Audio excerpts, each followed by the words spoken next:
Hello, నేను CS రావు. తోపుదత్తి ప్రకాష్ రెడ్డి మాజీ MLA, ఆయన బ్రదర్ తోపుదత్తి చంద్రశేఖర్ రెడ్డి, వీళ్ళిద్దరూ రాప్తాడు నియోజకవర్గంలో గందరగోళం సృష్టిస్తున్నారు అనేది పోలీసుల దగ్గర ఉన్నట్టు ఇన్ఫర్మేషన్. జగన్మోహన్ రెడ్డి గారు రాప్తాడు నియోజకవర్గానికి ఇటీవల కాలంలో ఆయన వెళ్ళారు. అక్కడ వైఎస్ఆర్ కాంగ్రెస్ పార్టీ కార్యకర్తలను మర్డర్ చేశారు అనేటువంటి ఉద్దేశంతో ఫ్యాక్షన్ మర్డర్గా భావించి జగన్మోహన్ రెడ్డి గారు అక్కడికి వెళ్ళారు.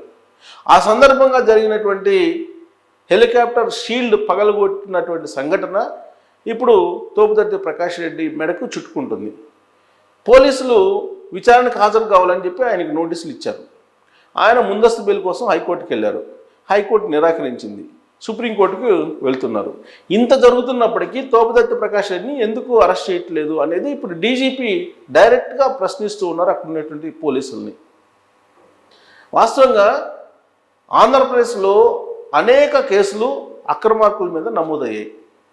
వాళ్ళని అరెస్ట్ చేశారా, వాళ్ళని విచారిస్తున్నారా, వాళ్ళకి సంబంధించి ఛార్జ్ షీట్ పెట్టారని అంటే చాలా సందర్భాల్లో అరెస్ట్ చేయలేకపోతున్నారు. ముందస్తు బెయిల్స్ తీసుకొచ్చుకునేంత వరకు వెయిట్ చేస్తూ ఉన్నారు పోలీస్ విభాగం.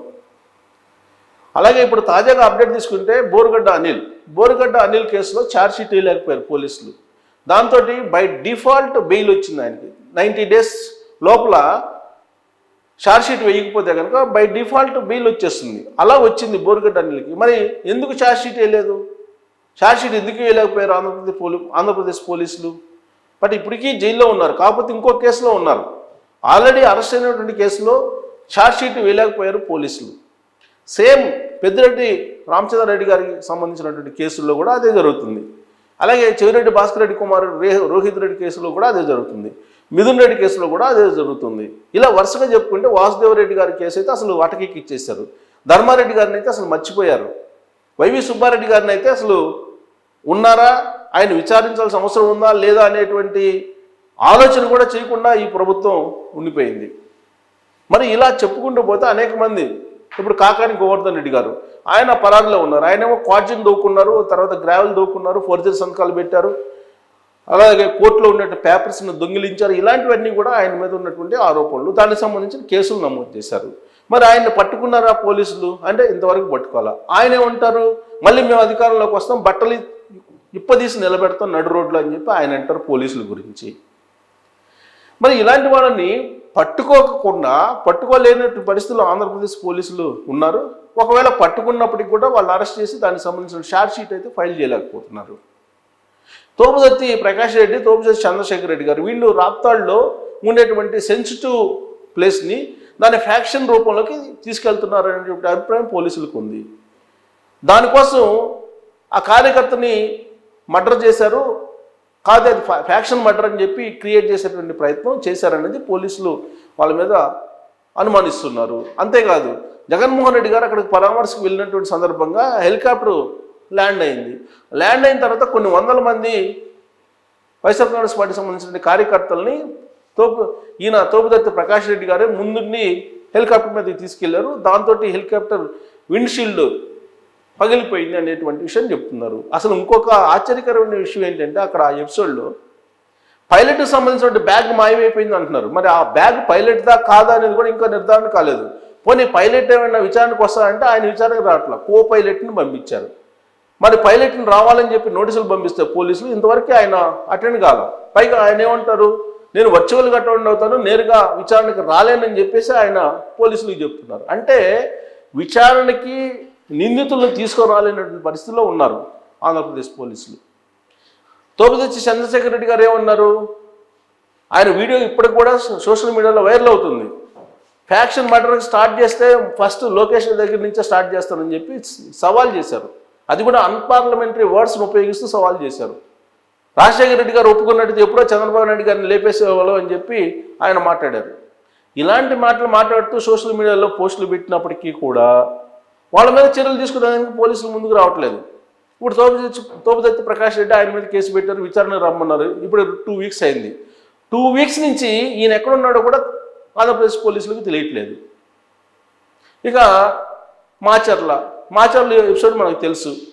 అక్కడ పిన్నెల్లి ఏం చేశారో మనకు తెలుసు. పిన్నెల్లి బ్రదర్ ఇంతవరకు ఎక్కడున్నాడో తెలియదు. గోడ దూకి వెళ్ళిపోయారు. ఎప్పుడు 10 నెలల క్రితం. గోడ దూకి వెళ్ళిపోయినటువంటి ఆయన బ్రదరు ఎక్కడున్నాడో ఇప్పటివరకు పోలీసులకు తెలియదు. పిన్నెల్ని మాత్రం నెల్లూరు జిల్లాలో జైల్లో పెట్టారు. నెల్లూరు జైల్లో ఆయన బెయిల్ మీద వచ్చారు. ఆ కేసు విచారణ జరుగుతుంది. మరి ఆయన బ్రదర్ ఏమైపోయినట్టు 10 నెలల తర్వాత కూడా ఆచూకీ తెలియట్లేదు. పోలీసులు మరి ఆయన పట్టుకోవాలి కదా, ఇంతవరకు పట్టుకోలేదు. మరి వీళ్ళేమో తోపుదత్తి ప్రకాష్ రెడ్డి ఏమో 2 వారాల నుంచి కనిపించట్లేదు, అండర్ గ్రౌండ్కి వెళ్ళిపోయాడు. ఆయన ఎక్కడున్నారో పోలీసులకి తెలియదు. వాళ్ళ బ్రదరు సోషల్ మీడియాలో ఇష్టానుసారంగా మాట్లాడుతున్నారు, లేపేస్తాను, చంపేస్తాను, నరికేస్తాను, పొడి చేస్తాను అని చెప్పి. అది కూడా లోకేష్ని, చంద్రబాబు నాయుడు గారిని అంటున్నారు. ఆయన మీద చర్యలు తీసుకోవట్లేదు. ఇవన్నీ చూసిన తర్వాత డైరెక్ట్గా ఆంధ్రప్రదేశ్ డీజీపీ హరీష్ కుమార్ గుప్తా గారే రంగంలోకి వచ్చారు. రంగంలోకి దిగి సంబంధిత పోలీసుల్ని లైన్లోకి తీసుకొని వార్నింగ్ ఇచ్చారని చెప్పి తెలుస్తుంది. తోపుదత్తి ప్రకాష్ రెడ్డి ఇమీడియట్గా 24 అవర్స్లో అరెస్ట్ చేయకపోతే మీ మీద శాఖాపరమైన చర్యలు తీసుకోబడును అని చెప్పి ఆయన వార్నింగ్ ఇచ్చినట్టు తెలుస్తుంది. మరి హరీష్ కుమార్ గుప్తా గారు డీజీపీ హోదాలో ఇన్వాల్వ్ కావాల్సిన పరిస్థితి వచ్చింది ఈయన అరెస్ట్ చేయడానికి. అంటే ఆంధ్రప్రదేశ్ పోలీసు మరి పగడ్బందీగా వ్యవహరిస్తుందా, లేదా నిర్లక్ష్యంగా వ్యవహరిస్తుందా, లేదా నిర్వేదంగా ఉందా, లేదా మళ్ళీ గవర్నమెంట్ మారితే మన పరిస్థితి ఏందని చెప్పి ఆందోళనతో ఉందా, లేదంటే గత ప్రభుత్వ వాసనలు ఉన్నటువంటి పోలీస్ గ్రూపు సహకరించట్లేదా, లేదా ఎవరైనా భయపిస్తున్నారా, నిందితుల్ని విచారించడానికి ఎందుకు ఒక అడుగు ముందుకే లేకపోతుంది ఆంధ్రప్రదేశ్ పోలీసు? అదే గతంలో అయితే కనుక కేసు పెట్టకుండానే, కేసు ఏందో కూడా తెలియకుండా అర్ధరాత్రి పూట ఇళ్ళకొచ్చి తలుపులు తట్టి గోడలు దూకి బెడ్రూమ్ నుంచి తీసుకెళ్ళి స్టేషన్ జైల్లో పెట్టి 3rd డిగ్రీ ప్రయోగించినటువంటి సందర్భాలు కూడా అనేకం ఉన్నాయి. మరి ఆ రోజు లక్ష్మణ్ రేఖను కూడా దాటేసి పనిచేసినటువంటి ఆంధ్రప్రదేశ్ పోలీసు ఇవాళ చట్ట ప్రకారం పనిచేయండి అంటే ఎందుకు చేయలేకపోతున్నారు అనేది డీజీపీ హరీష్ కుమార్ గుప్తా గారు ఇచ్చినటువంటి వార్నింగ్ని బట్టి మనం అర్థమవుతుంది మనకి. అలాంటి ప్రశ్న ఉత్పన్నం అవుతుంది. మరి ఆంధ్రప్రదేశ్ పోలీసులు మరి ఇంత నిందితులు ఆయన తోపుదత్తి ప్రకాష్ రెడ్డి, మరి ఆయన ఎందుకు పట్టుకోలేకపోతున్నారు? భయపడుతున్నారా? అసలు ఆల్రెడీ స్థానిక సంస్థల ఎన్నికల్లో అక్కడ మండల ఎలక్షన్స్లో పోలీసుల మీదకే దూకినటువంటి సందర్భం మనం చూసాం, ఒక విజువల్. పైగా బూతులు తిడుతూ ప్రత్యర్థుల మీద దాడి చేసేందుకు పోలీసులు ఎదుటే వాళ్ళు ప్రయత్నం చేశారు. అత్యంత ఆశ్చర్యకరమైనటువంటి విషయం ఏంటంటే ఆంధ్రప్రదేశ్లో కూటమి ప్రభుత్వం ఉంది. కూటమికి సంబంధించినటువంటి పార్టీల లీడర్లని ఇళ్లలోకి వెళ్ళి వైఎస్ఆర్ కాంగ్రెస్ పార్టీ వాళ్ళు దాడులు చేస్తున్నారు. దాదాపు 20కి పైగా కూటమి ప్రభుత్వంలో ఉన్నటువంటి భాగస్వామి పార్టీలకు సంబంధించినటువంటి లీడర్స్ని హత్య చేశారు వైఎస్ఆర్ కాంగ్రెస్ పార్టీకి సంబంధించినటువంటి వాళ్ళు. మరి ఇలాంటి పరిస్థితి ఆంధ్రప్రదేశ్లో ఉంది అని అంటే, నిందితులను పట్టుకోలేని పరిస్థితిలో ఉందంటే సామాన్యులను అయితే ఒప్పుకుంటారా? సామాన్యులు ఇలానే పరారీలో ఉంటే, అజ్ఞాతంలోకి వెళ్ళిపోతే ఎక్కడున్నా పట్టుకొస్తారు కదా కొన్ని గంటల వ్యవధిలో. అసలు ఎక్కడ దాకా ఎందుకు 2019 నుంచి 2024 మధ్యకాలంలో ఎక్కడో అమెరికాలో నుంచి బయలుదేరి శంషాబాద్ ఎయిర్పోర్ట్లో దిగంగానే వెంటనే పట్టేసుకుని తీసుకెళ్ళారు ఆంధ్రప్రదేశ్ పోలీసులు వితిన్ మినిట్స్లో. అంటే అంత పగడ్బందీగా వాళ్ళు చేయగలరు, చెయ్యాలి అనుకుంటే. మరి ఇప్పుడు ఎందుకు చేయట్లేదు? అంత టాలెంట్ ఉండి అమెరికా ప్రభుత్వం లాంటి అది శభాష్ అని ప్రశంసించినటువంటి పోలీస్ డిపార్ట్మెంట్ ఆంధ్రప్రదేశ్ది, తెలంగాణని. మరి ఆంధ్రప్రదేశ్ పోలీసు అంత టాలెంట్ ఉండి కూడా ఎందుకు ఇప్పుడు నిర్లిప్తంగా ఉంటుంది అనే దాని మీద ఇప్పుడు డీజీపీ హరీష్ కుమార్ గుప్తా గారు కూడా పరిశీలిస్తున్నారు. ఇప్పుడు పరిశీలించి ఆయనే రంగంలో దిగి పర్టికులర్ కేస్ టు కేస్ ఆయన స్టడీ చేసి ఆయనే కింది స్థాయి సిబ్బందికి వార్నింగ్ ఇచ్చేటువంటి పరిస్థితి వచ్చింది. అంటే వ్యవస్థ తన పని తాను సంపూర్ణంగా చేయలేకపోతుంది. వ్యవస్థలో ఎక్కడో లూప్ హోల్స్ ఉన్నాయి. ఆ లూప్ హోల్స్ ఉన్నంత వరకు కూడా ఇలాంటివే జరుగుతుంటాయి. ఆ లూప్ హోల్స్ ఏంటి?